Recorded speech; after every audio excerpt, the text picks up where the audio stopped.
आइए मैं अपने आप को पूज्य स्वामी जी से संबद्ध करते हुए निवेदन करूं कि इस यज्ञ वेदी पर ही श्री राम का विवाह, भगवती सीता जी का विवाह पूरी विधि विधान से संपन्न हो गया था।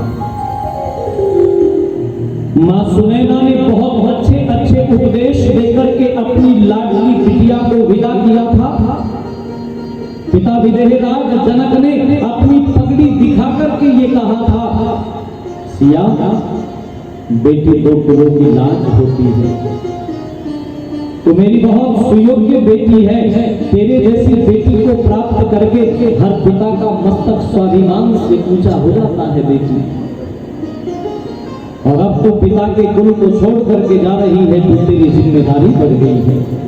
बिटिया मेरी इस पगड़ी को बहुत ध्यान से देख, तूने मेरी पगड़ी को अब तक बिल्कुल बेदाग रखा है, बहुत हलक रखा है मेरी पगड़ी को।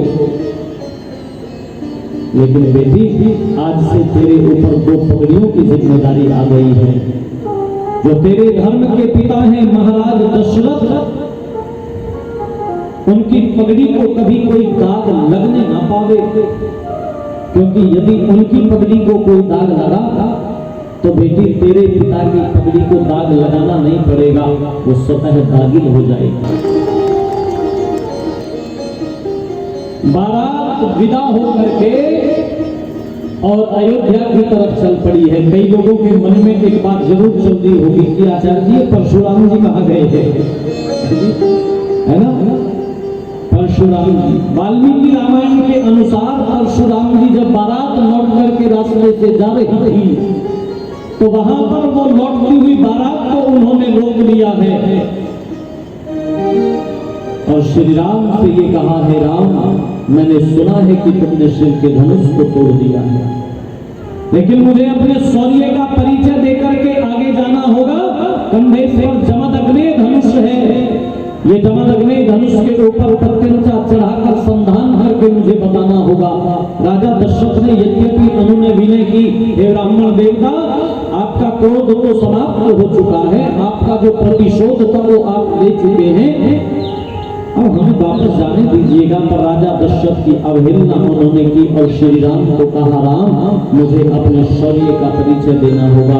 तो महर्षि वाल्मीकि जी लिखते हैं कि श्री राम ने आगे बढ़ करके उनके कंधे से धनुष को खींच लिया और ये कहा, ब्राह्मण देवता जिन क्षत्रियों से आपका बैर था, आपकी शत्रुता थी, उनसे अपना प्रतिशोध आपने लिया, परंतु इसका मतलब ये बिल्कुल नहीं है कि ये धरा वीरता से शून्य हो गई है। और आन की आग में उस जमदग्नि धनुष पर प्रत्यंचा चढ़ा करके श्री राम ने बाण का संधान कर दिया और कहा, क्षत्रिय का चढ़ाया हुआ बाण कभी निष्फल नहीं जाता, इसलिए दो में से एक काम मुझे करना होगा, या तो मैं आपको अंग भंग कर दूं या आपके यश को समाप्त कर दूं। बताओ इनमें से कौन सा काम करूं? प्राण तो नहीं दूंगा मैं आपके। परशुराम जी ने प्रसन्न होकर के श्री राम से कहा कि राघव, मैंने आपके शौर्य की चर्चा सुनी थी और उसको अपनी खुली आंखों से देख करके मैं बहुत रोमांचित हो रहा हूं। रघुवीर मुझे अंग भंग तो कतई नहीं करना, हाँ मेरे यश को समाप्त कर सकते हो। और परशुराम जी जैसा व्यक्ति अनुनय विनय किसी के सामने करने लगे थे, यही उनके यश की समाप्ति थी। बारात वहां से आगे बढ़ गई, अयोध्या लौट आई और अयोध्या में आकर के तीनों रानियों ने अपनी पुत्र वधुओं का आरती का थाल सजा करके स्वागत किया है। एक दिन राजा दशरथ ने अपनी तीनों रानियों को बुला लिया है और एक मंत्रणा तीनों रानियों से कर रहे हैं, चर्चा तीनों रानियों से कर रहे हैं, पूछ रहे हैं। दूसरे घर से चल करके ये बेटियां हमारे घर आ गई हैं, मुझे बताओ इन बेटियों के साथ में तुम कैसा व्यवहार करोगी? बहुत ध्यान से चर्चा को सुनना। अक्सर लोग जो है ना, सारी की सारी जिम्मेदारी बेटी पर, बेटी के पक्ष पर, कन्या के पक्ष पर, कन्या की मां पर, कन्या के पिता पर डाल देते हैं। सारी जिम्मेदारी इनकी और हमारी, बेटे के पिता की, बेटे की मां की बहन की क्या कोई जिम्मेदारी नहीं है? उस वर की जिसको अब उसने अपना नाम भी छोड़ करके उसके नाम को, उसके कुल को अपना सरनेम बना लेती है, ये क्या उनकी कोई जिम्मेदारी नहीं है? मर्यादा पुरुषोत्तम श्री रामचंद्र जी महाराज की कथा ये संदेश देती है, जितनी जिम्मेदारी उनकी है, बेटी की है, कन्या की है, वधू की है, उतनी ही जिम्मेदारी वर की भी है और वर पक्ष की भी है। इसलिए राजा दशरथ की जरा ये चर्चा सुनिएगा। यूं बोले, कैसे रखोगी बेटियों को, मुझे ये बताओ, मैं जानना चाहता हूं। तो तीनों रानियों ने एक स्वर में उत्तर दिया, हे महाराज, हम इनको अपनी बेटियों की तरह से रखेंगे। राजा दशरथ इस बात से संतुष्ट नहीं हुए, बोले, नाना, इनको बेटियों की तरह से नहीं रखना। फिर कैसे रखें महाराज? आपका जो आदेश हो आप बता दीजिए कैसे रखें। तो यूं बोले राजा कि मधुलरी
जितना कोमल स्पर्श, जितना कोमल व्यवहार इन नैनों के साथ में करती है, इन अखियों के साथ में करती है, ऐसा कोमल स्पर्श इनको देना, ऐसा कोमल स्पर्श इनको देना।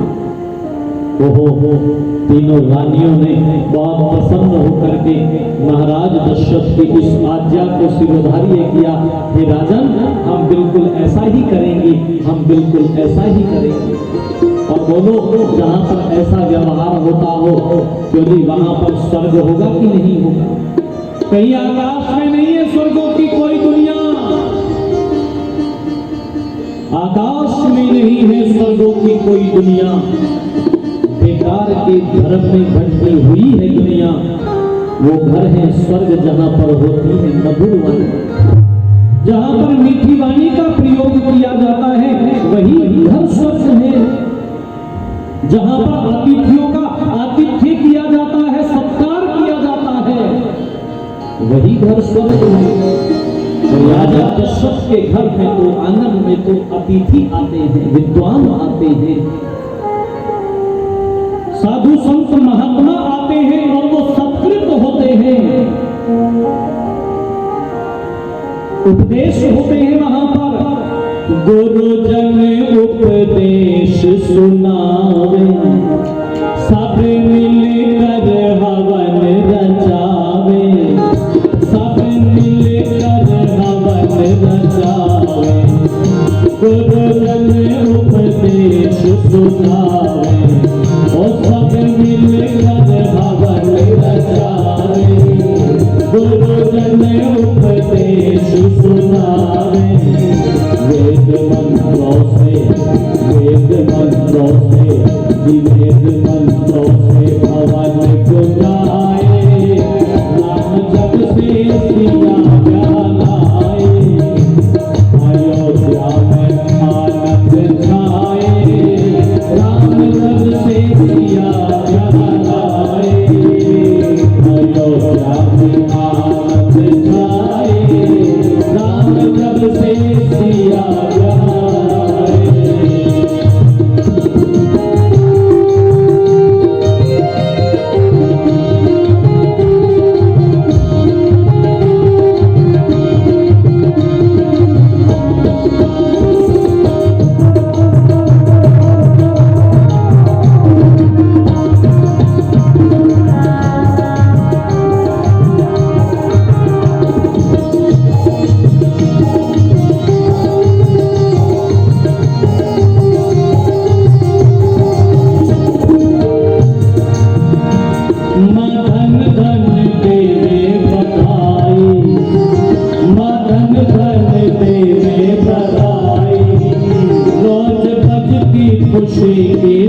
समय बीतता चला जा रहा है और माताओं बहनों, धर्म प्रेमी बंधुओं, जो सुख के क्षण है ना, उनका पता नहीं लगता वो कब निकल गए, कब बीत गए पता ही नहीं लगता। कितना समय व्यतीत हो गया, 12 वर्ष का समय व्यतीत हो गया। एक दिन श्री भरतलाल जी के मामा युधाजित अयोध्या में आ गए हैं। पिता अश्वपति का वास्ता देकर के पिता बहुत याद करते हैं भरत को। भरत और शत्रुघ्न को वो अपने साथ ले गए हैं। 12 वर्ष व्यतीत हो गए, पता ही नहीं लगा। सुख की घड़ियां पल में यूं ही कट जाती है, सुख की घड़ियां यूं ही निकल जाती है। 12 वर्ष का समय व्यतीत हो गया।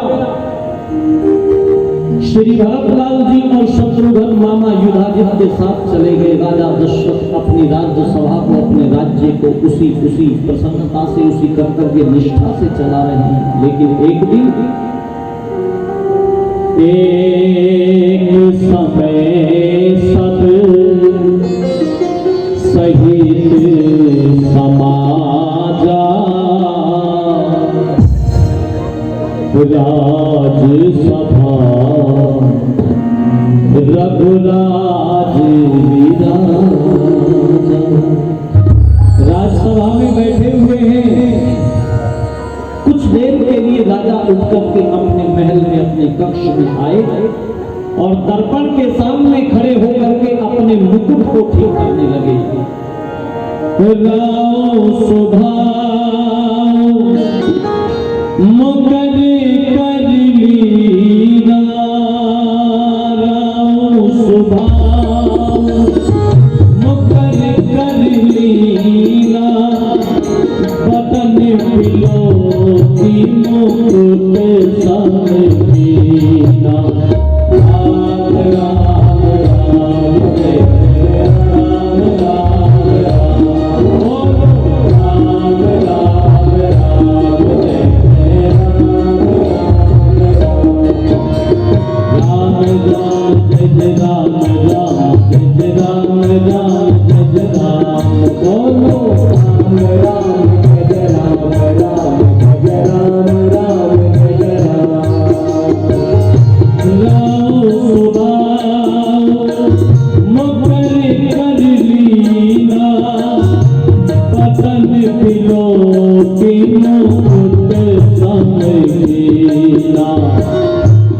श्रवण समीप वैशिष्ट केशा, श्रवण समीप वैशिष्ट केशा, मनहु जगत मन असित तुमेशा, एक समय सब सहित समाजा, राज सभा रघु राधे विराजा, निज युवराज राम कहूँ देहु, निज युवराज राम कहूँ देहु, जीवन जन्म लाहु जग लेहु, राम राम राम जय जय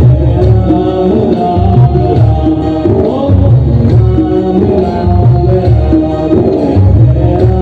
जय जय राम राम राम, राम जय जय राम राम जय जय राम राम जय जय राम, ओम राम राम जय जय राम राम जय जय राम राम जय जय राम, निज युवराज राम कहूँ देहु, जीवन जन्म लाहु जग लेहु, मुदित महीपति मंदिर आए, मुदित महीपति मंदिर आए, सेवक सचिव सुमंत बुलाए, एक समय सब सहित समाजा, राज सभा रघु राधे विराजा, राज सभा रघु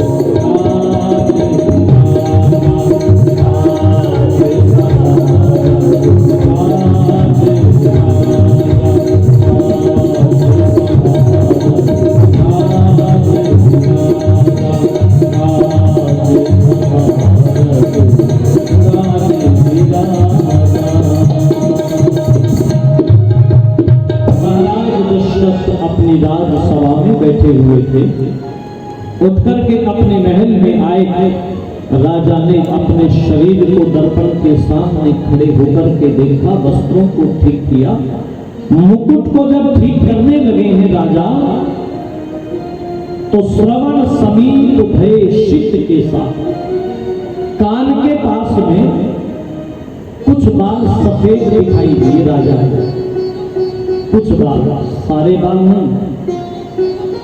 श्रवण समीप कान के पास में कुछ बाल सफेद दिखाई दिए। कितनी उम्र थी? 97 साल के राजा दशरथ के कुछ बाल सफेद हुए हैं। और राजा ने मन ही मन विचार किया, नृप युवराज राम कहूँ देहु। मन में विचार आया, क्यों ना अपने राम का राज तिलक कर दो, अपने राम को राजगद्दी सौंप दो, अपने राम का राज्याभिषेक कर दो। और इस विचार को लेकर के मुदित महीपति मंदिर आए। यहां संसद को मंदिर कहा गया है, मंदिर आए। आज मंदिर की तो बात छोड़ दो, संसद ही नहीं रह रही है, इतना इतना उठा पटक उसमें मची हुई है।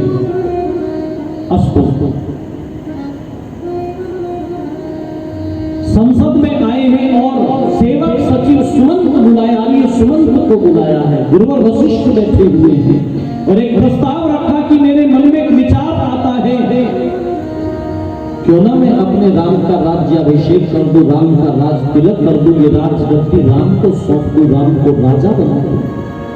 तो जैसे ही ये बात कही ना, सारी संसद तालियों से गूंज उठी। साधो साधो साधो साधो कहकर के राजा के इस बात का समर्थन सबने किया और ये बोले, हे महाराज, हम सबके मन की बात आपने कह दी। सारी प्रजा यद्यपि आपसे भी बहुत संतुष्ट है, पर श्री राम के प्रति सबके मन में बहुत आदर भाव है। श्री राम ने प्रजा के एक एक व्यक्ति के मन को बहुत अंदर तक छुआ है, उसके अंतर मन को स्पर्श किया है। अपने सद्व्यवहार से, अपने क्रियाकलापों से श्री राम ने प्रजा के अंतर मन को छुआ है। सब यही चाहते हैं राजन, आपने हम सबके मन की बात कह दी। तो राजा बोले फिर ठीक है, कल श्री राम का राज्याभिषेक होगा, कल राम का राज तिलक होगा।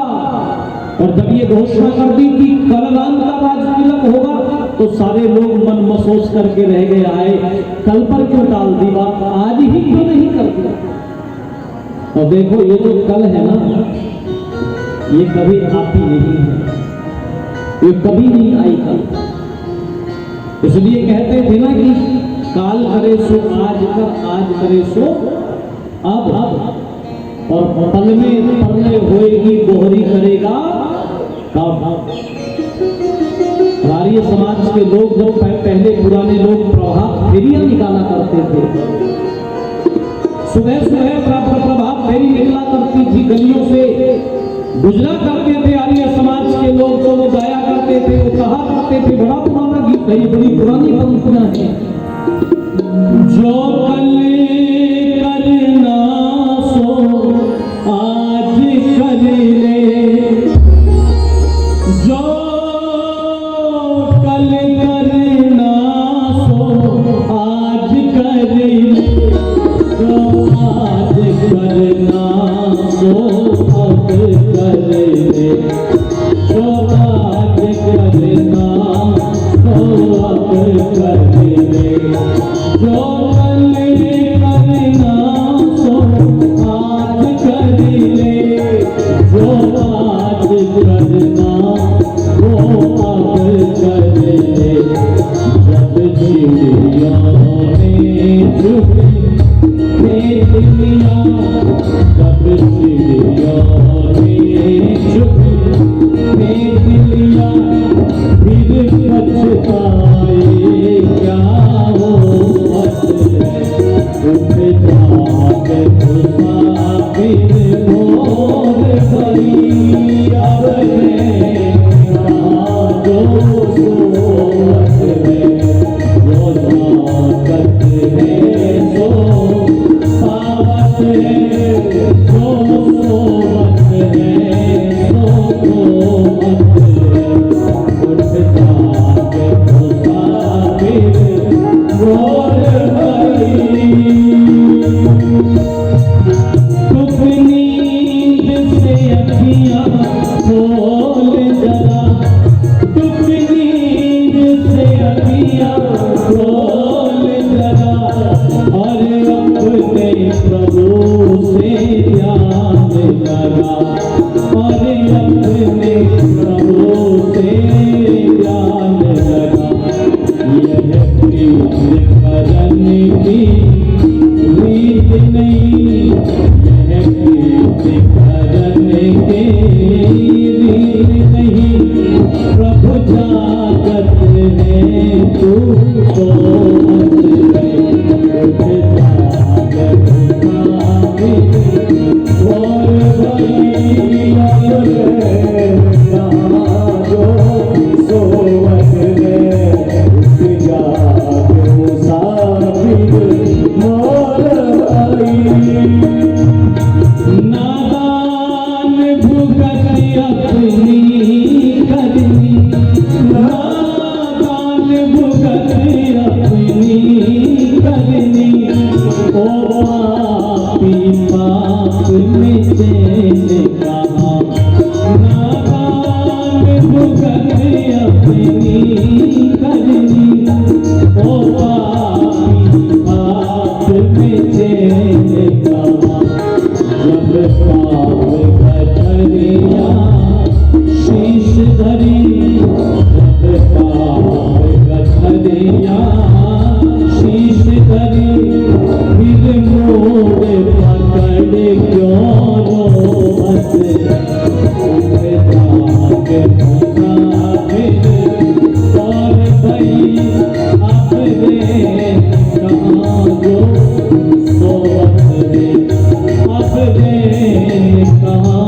जो सोवत है अब रैन कहाँ, जो सोवत है अब रैन कहाँ, जो सोवत है।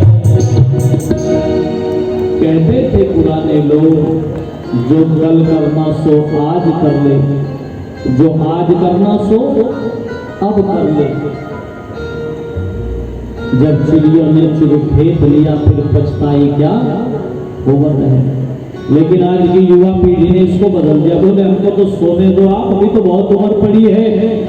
इन्होंने बदल दिया, बोले आज करे सो काल कर और काल करे सो परसों। और इतनी जल्दी कहाँ पड़ी जब जीना है परसों, अभी तो बहुत उम्र पड़ी है। पर वो नहीं जानते कि आगाह अपनी मौत से कोई बसर नहीं। पीपल के पत्ते के ऊपर ठहरा हुआ है ये जीवन। वेद कहता है, किसी कवि ने लिखा कि आगाह अपनी मौत से कोई बसर नहीं, और सामान 100 बरस का पल की खबर नहीं। सामान 100 बरस का पल की खबर नहीं। या ये कल आज तक नहीं आई, सारे लोग मन महसूस करके रह गए, पर राज आज्ञा हो गई है, कल राम का राज तिलक होगा। बस सारी अयोध्या को दुल्हन की तरह से सजाया जाने लगा है। श्री राम को महाराज दशरथ ने कह दिया, हे राम पुत्र, आज उपवास रखना है तुम्हें।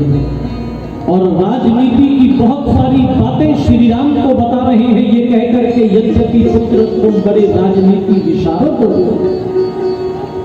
लेकिन मैं पिता हूं।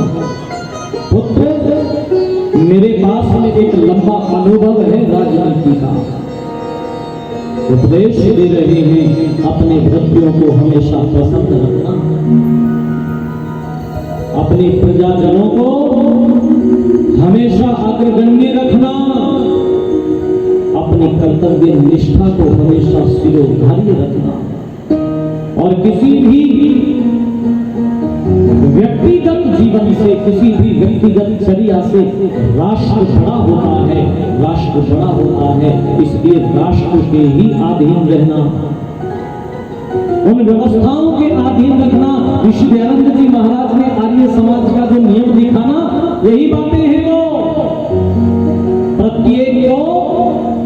प्रत्येक हितकारी नियम में सब स्वतंत्र रहे, लेकिन प्रत्येक सर्वहितकारी नियम में सब परतंत्र रहे। अयोध्या दुल्हन की तरह से सज गई।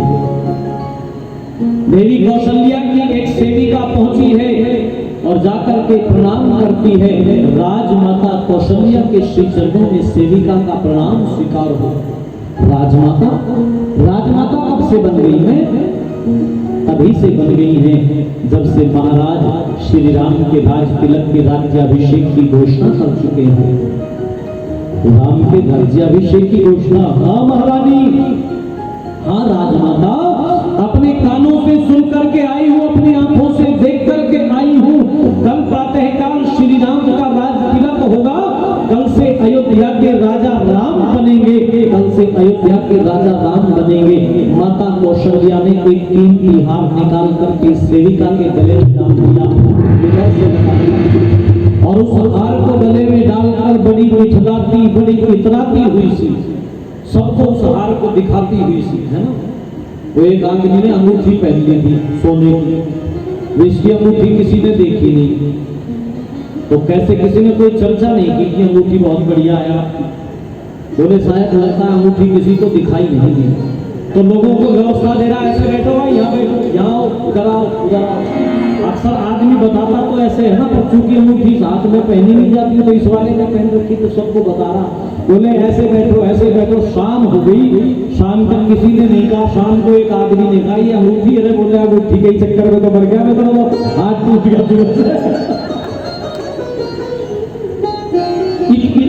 इठलाती हुई सी तो आ रही है। महारानी कैकेयी की भी एक सेविका थी, एक दासी थी, जिसका नाम था, हाँ इसका नाम सबको याद है, मंथरा। मंथरा किसी काम से जा रही थी, मंथरा ने भी इसको देखा और आती हुई को देखा तो मंथरा ने पूछ लिया, अरे जमीन पर पैर नहीं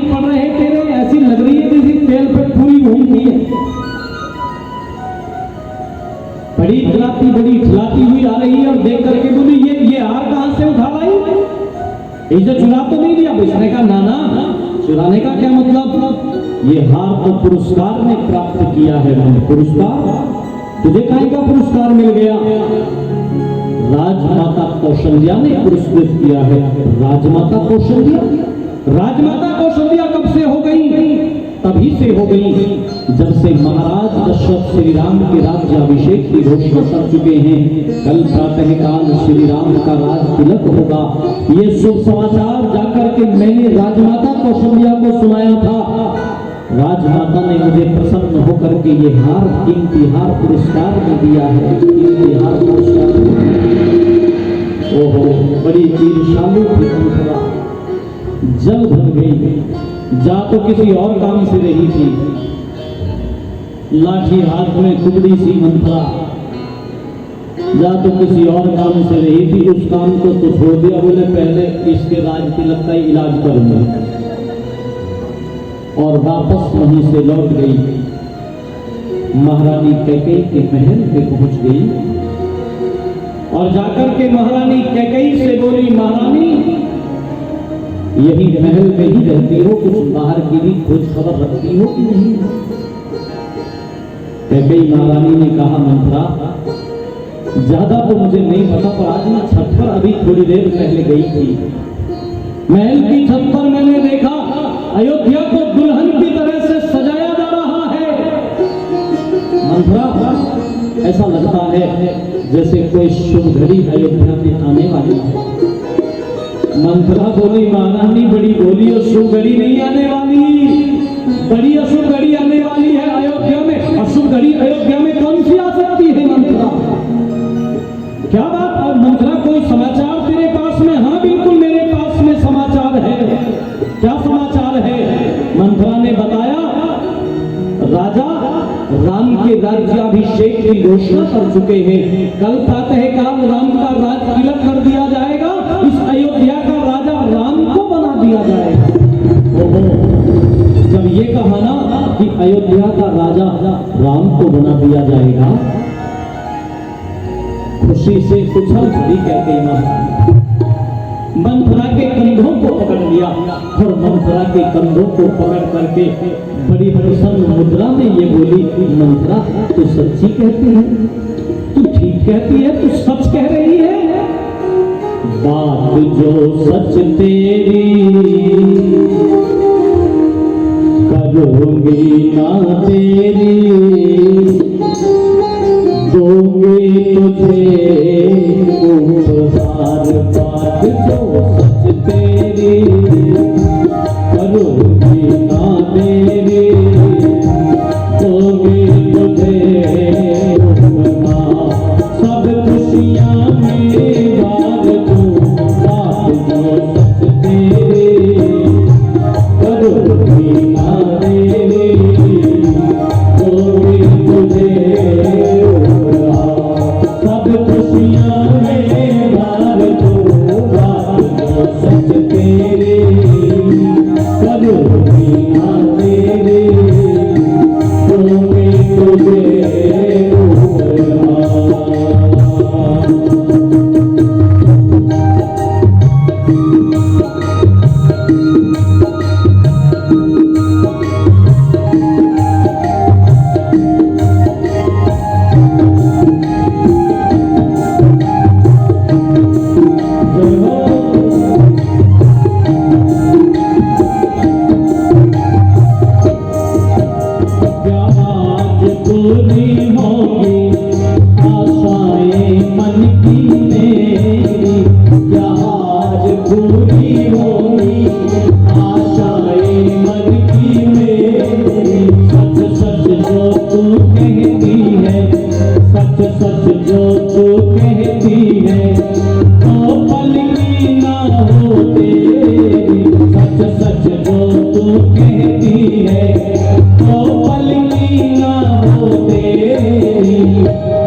तुझे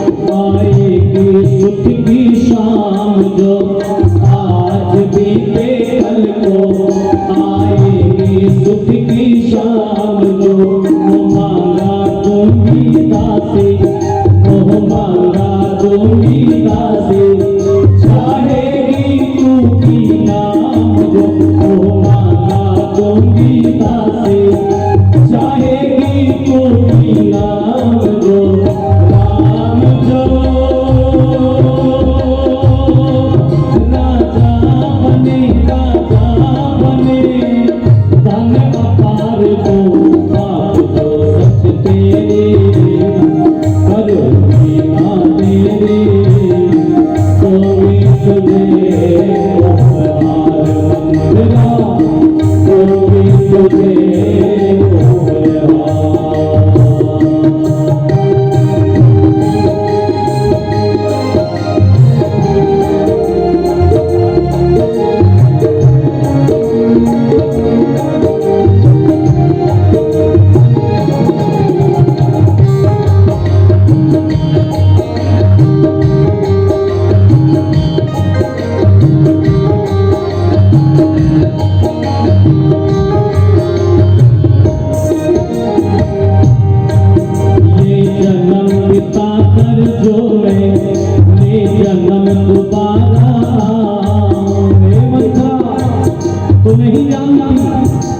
कितना सुंदर कितना सुखद समाचार सुनाया है तूने मुझे मंथरा।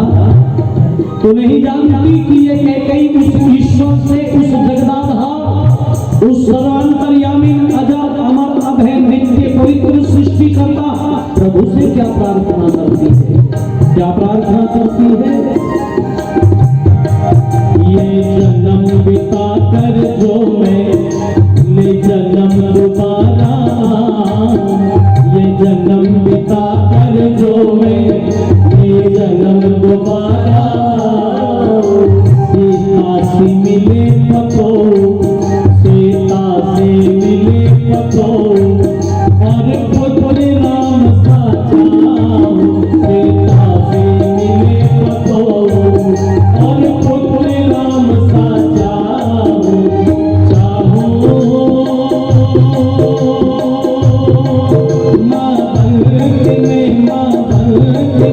श्री राम को प्यार दो आप जो सच तेरे करो मीना तेरे कोई तुझे उपहार मंगला, कोई तुझे उपहार मंगला, कोई तुझे उपहार मंगला, कोई तुझे उपहार मंगला, कोई तुझे उपहार मंगला, कोई तुझे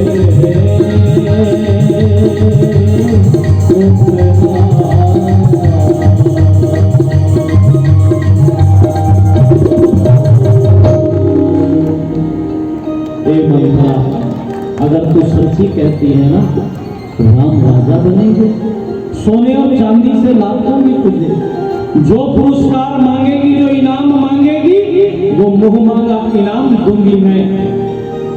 तो नहीं जानती ईश्वर से प्रार्थना किया करती है कैकेयी कि हे भगवान, दूसरा जन्म यदि मुझे स्त्री का मिले, नारी का मिले, तो प्रभु मैं राम जैसे पुत्र को अपनी कोख से जन्म करके अपनी कोख को धन्य करना चाहती हूँ, कोख को धन्य करना चाहती हूँ। ये जन्म पिता कर जो मैं ले जन्म दोबारा आऊं, सीता सी मिले पतो और पुत्र राम सा चाहूं। बहुत प्यार करती थी कैकेयी श्री राम से, और श्री राम भी बहुत सम्मान, बहुत आदर करते थे कैकेयी माता का।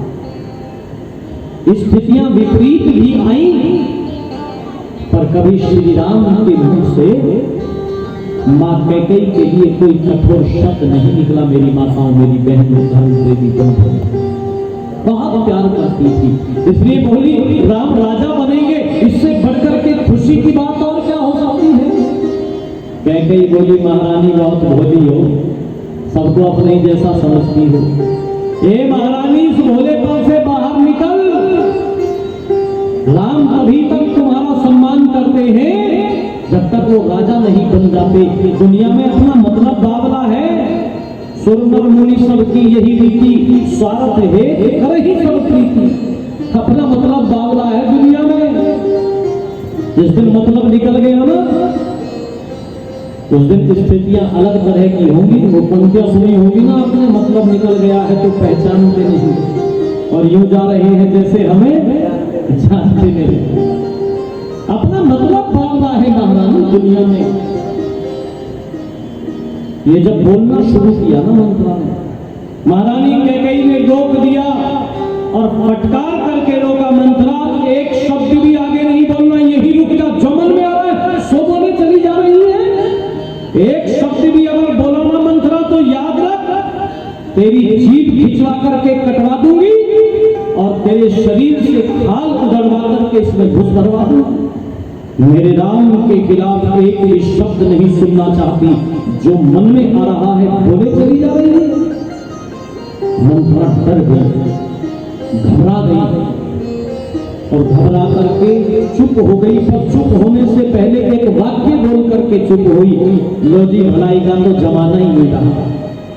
कहो भले की तो लगती बुरे की है, भलाई का तो जमाना ही नहीं रहा जी, भलाई का जमाना नहीं रहा। ये कह करके चुप हुई,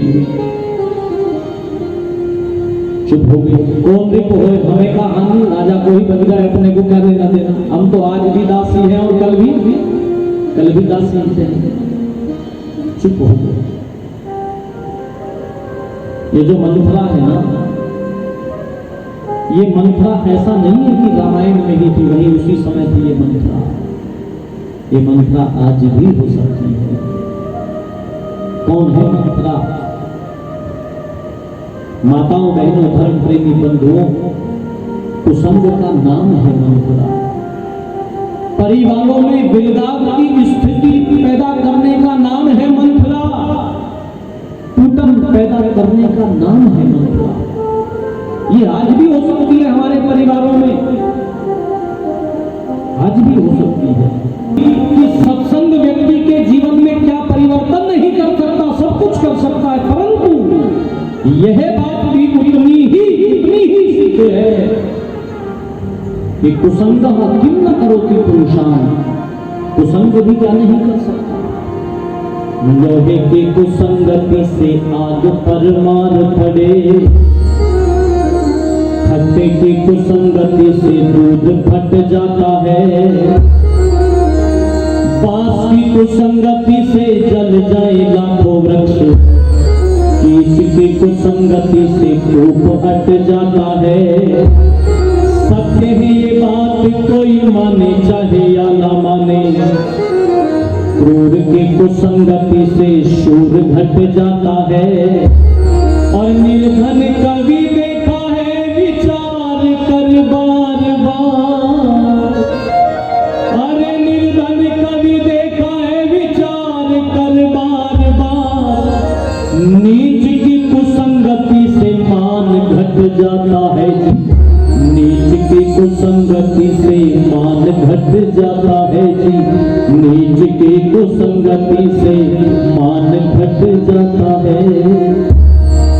इस कुसंग को अपने जीवन से दूर रखना अतुलनीय योद्धा था करण, बड़ा दानी था करण, लेकिन इतिहास के पन्नों में वो सम्मान उसे नहीं मिला जिसका वो अधिकारी था।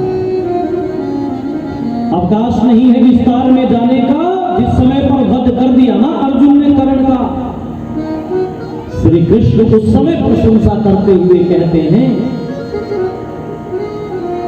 मोहन कहने लगे अर्जुन से, नहीं कर्ण का ढेर हुआ, कुंती नंदन आज जगत में महाघोर अंधेर हुआ, मोहन कहने लगे अर्जुन से, ईश्वर भक्त करण वे प्रभु का गुणगान किया करता, अभिमान को छोड़ सदा वो स्वाभिमान किया करता।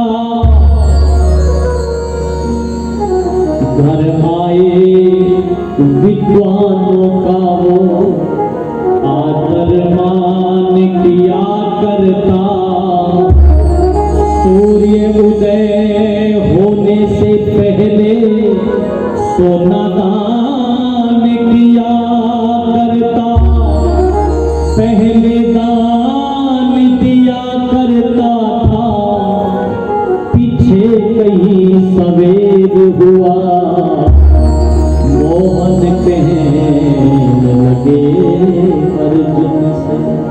और स्वर भारी हो गया था केशव का ये कहते हुए, अर्जुन निकलेगा जब कल को सूरज, ये दीन बेचारे रोवेंगे।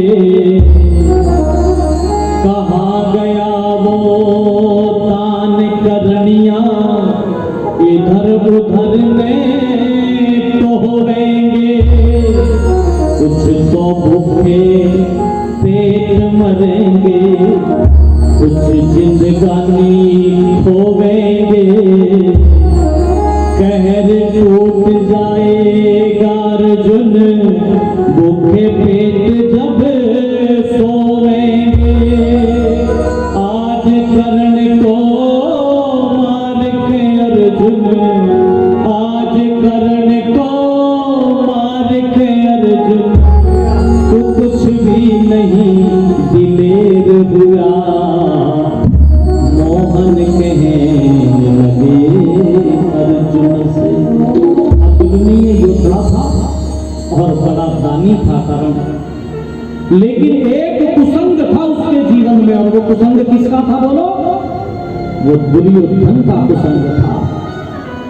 वो सम्मान उसको नहीं मिल पाया जो मिलना चाहिए था, ना उस युग में मिल पाया और ना इस युग में मिल पाया। अब मैं निवेदन करने लगा हूं कि क्रूर की कुसंगति से शूर घट जाता है, और सावधान रहना अपने जीवन के अंदर।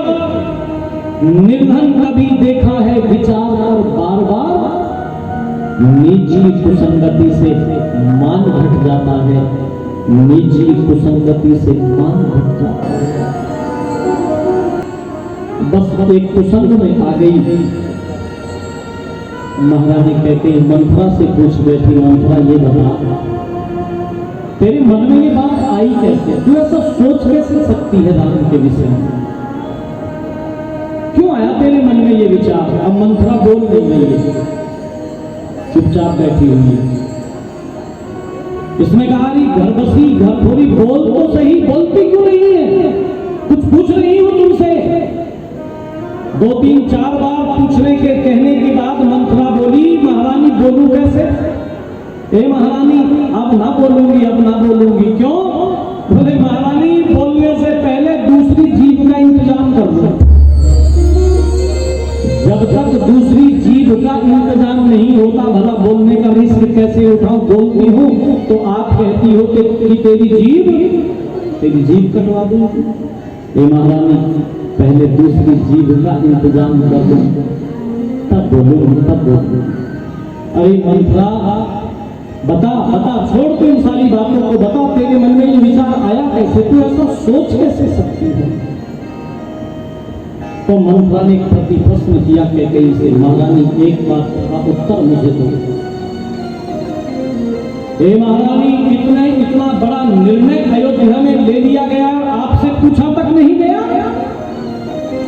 कोई परामर्श आपसे नहीं हुई? आपसे पहले तो राजा आपकी परामर्श लेते रहे हैं, आपकी परामर्श नहीं ली गई। और चलो परामर्श नहीं ली गई कोई बात नहीं, इतना बड़ा अवसर अयोध्या में उपस्थित हो रहा है और भरत को नहीं बुलाया गया। महारानी राजा के मन में खोट है, अपने भैया युधाजित को संदेशा भिजवा देना, पिता अश्वपति से कहलवा भेजना कि भरत को अयोध्या में नहीं भेजा जाए, नहीं तो परिणाम अच्छा नहीं होगा, भरत के लिए अयोध्या में परिणाम अच्छा नहीं होगा। ओहो, ये जब बात कही ना भरत को क्यों नहीं बुलाया गया, ये बात प्रश्नवाचक चिन्ह छोड़ दी कैकेयी के मन और मस्तिष्क में। हाँ, मेरे भरत को नहीं बुलाया, मेरे भरत पर संशय किया गया, मेरे भरत पर शक किया गया, मेरे भरत की अनुपस्थिति में इतना बड़ा निर्णय लिया जा रहा है। अब क्या करूं मंथरा, अब मैं कर क्या सकती हूँ, बोले कर सकती है, सब कुछ कर सकती है महारानी, क्या करूं। मंथरा बोले हाँ आप ठीक है, मैं बताऊंगी ना क्या करना है, हम तो दवाई समझ गए, आप ठीक आ गई महारानी, हम बताएंगे क्या करें करना है, क्या करूं। तो मंथरा बोली महारानी तुम्हें याद है देवासुर संग्राम में राजा दशरथ की सहायता की थी आपने, हाँ याद है, 2 वरदान देने के लिए कहा था राजा ने आपको, हाँ याद है, कहा था। वो वरदान आपने धरोहर के रूप में राजा पर रख छोड़े थे, कभी अवसर आएगा तो मांग लूंगी, ये भी याद है, हाँ बिल्कुल ये भी याद है। तो महारानी वो 2 वरदान मांगने का अवसर उपस्थित हो गया है, वो 2 वरदान मांग लो। पहले वरदान में राजा से राम के बदले भरत के लिए अयोध्या की राजगद्दी मांग लेंगे, और दूसरे वरदान में राम के लिए 14 वर्ष का वनवास मांग लेंगे। माताओं बहनों धर्म प्रेमी बंधुओं, जब ये कहा ना कि राम के लिए 14 वर्ष का वनवास मांग लेना, तो कैकेयी बोली मंथरा एक बात बता, हमको तो राजगद्दी से मतलब है ना, हमको तो राज से मतलब है, तो राज मांग लूंगी मैं, अयोध्या की राजगद्दी मांग लूंगी मैं। राम को वन में क्यों भिजवाती है, राम भी रहता रहेगा यहाँ, प्रेम तो था ना अपने श्री राम के प्रति, राम को भी रहने देंगे। मंथरा बोली महारानी बहुत भोली हो, देखो लोगों जादू वो जो सर चढ़ करके बोलता है, वो स्तुत्य है जीवन, धन्य है वो जीवन जिसकी प्रशंसा विरोधी भी करते हैं, जिसकी प्रशंसा विरोधी भी करते हैं। ऋषि दयानंद जी महाराज का देहावसान हो गया, तो ऋषि का एक विरोधी छाती पीट पीट करके रो रहा है, हाय दयानंद चला गया दुनिया से, दयानंद चला गया। एक व्यक्ति ने उससे पूछ लिया, अरे तू तो घोर विरोधी था, तेरे तो मन की चाही होगी, तू क्यों रो रहा है, तुझे तो खुश होना चाहिए कि दयानंद नहीं रहा। उसने कहा इस बात के लिए नहीं रो रहा हूं कि दयानंद चला गया, इस बात के लिए रो रहा हूं कि दयानंद दुनिया से बेदाग चला गया। कोई दयानंद के दामन पर दुनिया में दाग न लगा सका, दयानंद के दामन पर चदरिया पर दाग न लगा सका। जैसी चदरिया ईश्वर ने दी थी दयानंद को, वो वैसी चदरिया जो कि क्यों धरदीनी, जो कि क्यों धरदीनी कहकर के चला गया। चदरिया झीली वे झीली, चदरिया झीली वे झीली, ओ नाम रंग लीली चदरिया, झीली वे झीली चदरिया, झीली वे झीली। जब ये कहा ना कि राम को भी रहने दे, तो मंथरा ये बोली महारानी बहुत भोली हो, अपने भरत के विषय में जानती नहीं हो क्या। हे महारानी, मैं और तुम मिलकर के दोनों अयोध्या की राजगद्दी भरत के लिए मांग लेंगे, राजा दे भी देंगे, पर राम अगर अयोध्या में रहेंगे तो राम के अयोध्या में रहते हुए इस अयोध्या की राजगद्दी पर बैठना तो दूर, भरत इस अयोध्या की राजगद्दी की तरफ देखेगा भी नहीं, भैया के चरणों में ले जाकर के रख देगा, लो भैया ये गद्दी आपको समर्पित, तेरा और मेरा ये सारे का सारा पुरुषार्थ व्यर्थ चला जाएगा। इसलिए राम को वन पहले भिजवाना, वनवास पहले मांगना, 14 वर्ष का वनवास पहले मांगना, और तैयार कर दिया। और महारानी हाँ एक बात का ध्यान और रखना, क्या कि वरदान मांगने से पहले राजा से राम की सौगंध जरूर उठवा लेना, क्योंकि राजा हर कसम को तोड़ सकते हैं, राम की सौगंध को नहीं तोड़ सकते। बस महारानी कैकेयी ने सुंदर वस्त्रों को उतार दिया था, मलिन वस्त्रों को पहन लिया था, गहनों को उतार दिया था, केसों को खोल दिया था। गहने उतार कर, मलिन वस्त्रों को पहनकर, केस खोलकर रानी कैकेयी कोप भवन में चली गई है। राजा दशरथ देवी कैकेयी के महल में आए तो महल में कैकेयी को नहीं पाया। मंत्रा से पूछने लगे, महारानी कैकेयी दिखाई नहीं दे रही है, कहाँ चली गई महारानी, कहाँ है महारानी? मंत्रा बोली, महाराज थी तो यही, पता नहीं कहाँ चली गई। पता हो सदैव से, पर बड़ा हो मुंह पिचका के बोली, महाराज पता नहीं कहाँ चली गई, थी तो यही। हाँ मुझे ध्यान आया महाराज, कोप भवन की तरफ जाते हुए देखा था मैंने। कोप भवन? हाँ कोप भवन में क्यों चली गई? फिर बोली, महाराज अब ये मैं कैसे कह सकती हूँ कि वो कैसे चली गई, सब कुछ जबकि किया लगा, सब इसी का है, सब कुछ पता है इसे। राजा दशरथ कोप भवन में चले गए थे, जमीन पर लेटी हुई है महारानी कैकेयी, राजा पास में बैठ गए। खुले हुए केसों को राजा ने सहलाना शुरू किया और यूं बोले, हुए अंग शिथिल राजा के,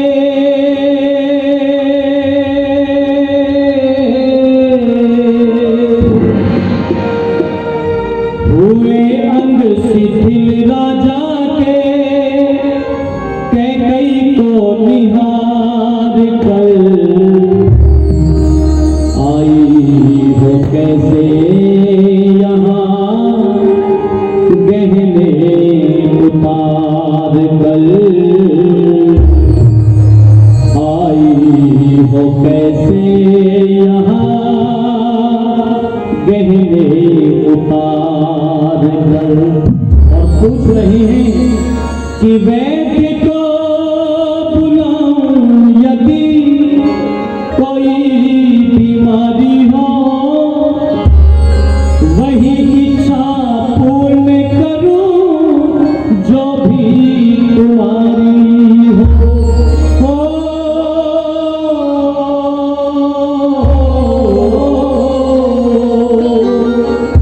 वैद्य को बुलाऊं यदि कोई बीमारी हो, वही इच्छा पूर्ण करूं जो भी तुम्हारी हो।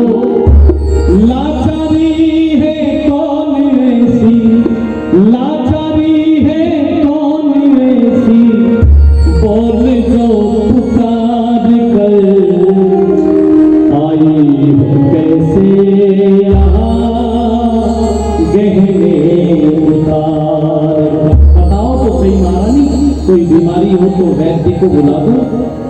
और कहने लगे कि तुम्हें कष्ट दिया जिसने कान में निकाल दूं, तुम जो कहो पकड़ उसे जेल अंदर डाल दूं, तुम जो कहो पकड़ उसे जेल अंदर डाल दूं। खाल दूं तार उसकी, खाल दूं तार उसकी, बेटों से मार कर आई हो कैसे यहाँ गहने उतार कर। और बड़ी विनम्रता का प्रयोग करते हुए राजा बोले, रानी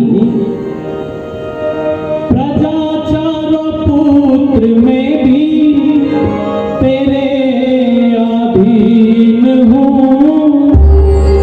कसम मुझे राम की मैं कपट से विहीन हूँ, कसम मेरे राम की मैं कपट से विहीन हूँ। गमगीन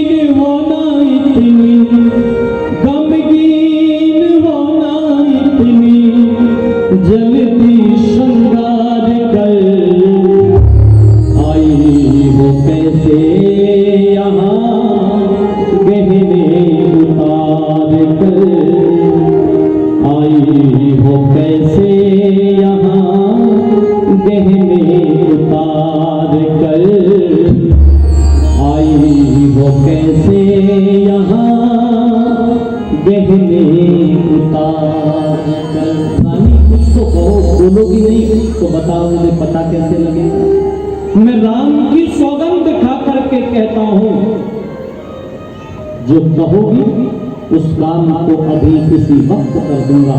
बताओ तो सही, बताओ तो सही। माताओं बहनों धर्म प्रेमी बंधुओं, तब देवी कैकेयी ने थोड़ी सी अपनी आंखें खोली और निगाहें टेढ़ी करके राजा दशरथ से बोली। क्या बोली, इसकी चर्चा समय इजाजत नहीं देता। शाम की जो सभा है उस एपिसोड में करूंगा। क्या कुछ कहा कैकेयी ने राजा दशरथ से। इस समय की कथा यहीं पर विराम लेगी। आइए 2 पंक्तियां मिलकर के गुनगुनाएं और फिर कथा को विराम करेंगे। सब मिलकर के बोलेंगे, एक एक व्यक्ति की आवाज निकलनी चाहिए, इधर से भी और इधर से भी। हम राम जी के राम जी हमारे, हम राम जी के राम जी हमारे, और राम जी के हम राम जी के। ये माताएं नहीं बोलेंगी, ये वाला महकमा बोलेगा। हम राम जी के राम जी, हम राम जी के राम जी, सब बोले हम राम जी के राम जी हमारे, हम राम जी के राम जी हमारे। आरियों की आँख के तारे, आरियों की आँख के तारे, हम राम जी के राम जी हमारे, जी हम राम जी के राम जी हमारे, जी हम राम जी के राम जी हमारे,